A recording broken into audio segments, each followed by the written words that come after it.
In 50 BC, the Romans arrived here and built a stone fortress. They sailed up the lake with their ships, driven by the lake winds, all the way to Olonia. From there, they continued their journey toward the Alpine passes. Beyond the towering mountains lay Raetia, a land still to be conquered. A century later, Pliny the Younger wrote about his villas on the lake.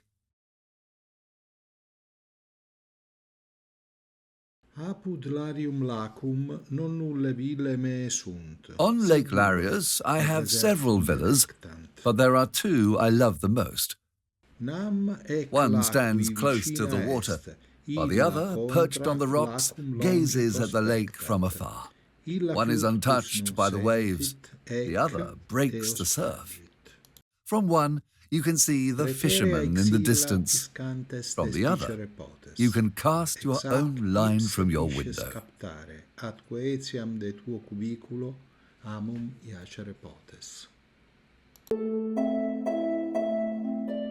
During the time of the city-states, Bellagio was a fishing village. The fishermen would take their catch to Como. The only way to reach the city was by boat, and Bellagio was an isolated hamlet at the center of the lake.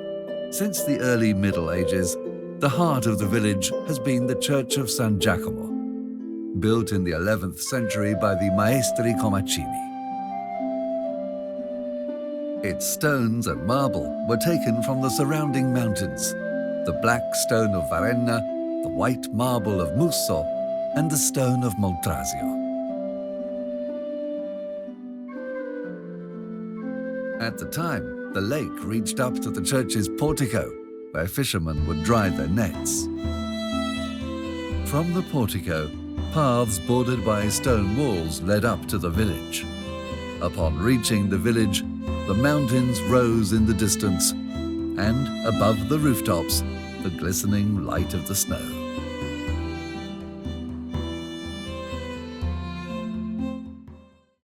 After the city-states came the ruling families. After the Torriani, the Visconti took power. At the end of the 13th century, the Visconti appointed a captain of Lario, based here in Bellagio, to defend the lake from brigands. In 1558, the Sfondrati family purchased the fief of Bellagio from the Spanish governor of Milan. Later, the fief passed to the Serbelloni family.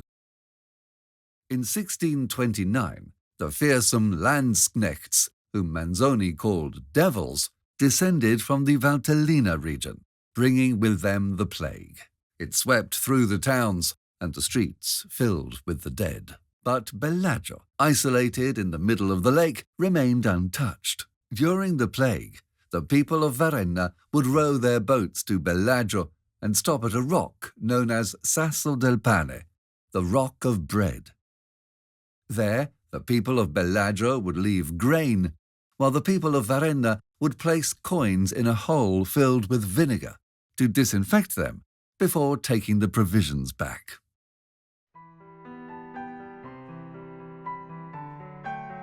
Bellagio's destiny changed when Count Francesco Melzi d'Eril chose it as the site of his summer residence, Villa Melzi.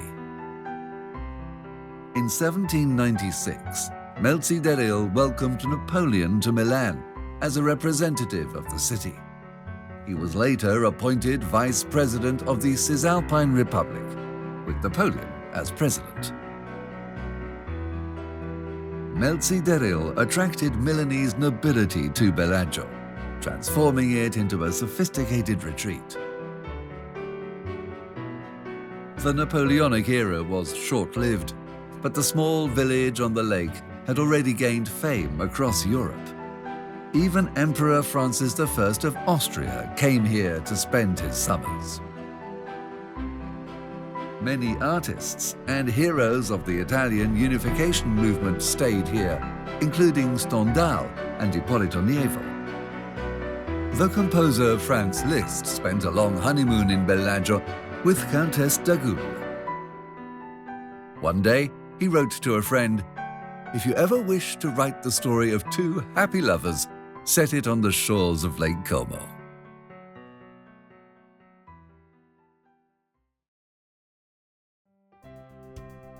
Today, Bellagio is alive with visitors who come from all over the world to enjoy its beauty.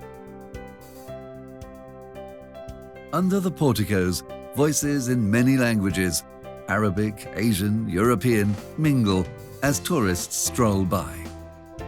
They have different features, different origins, yet they all smile as they wander through the village streets and the artisan shops of Salita Serbelloni.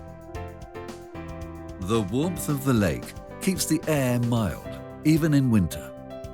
In every season, it is a pleasure to watch the ferries glide across the water and to dine on a steaming plate of buckwheat pizzoccheri.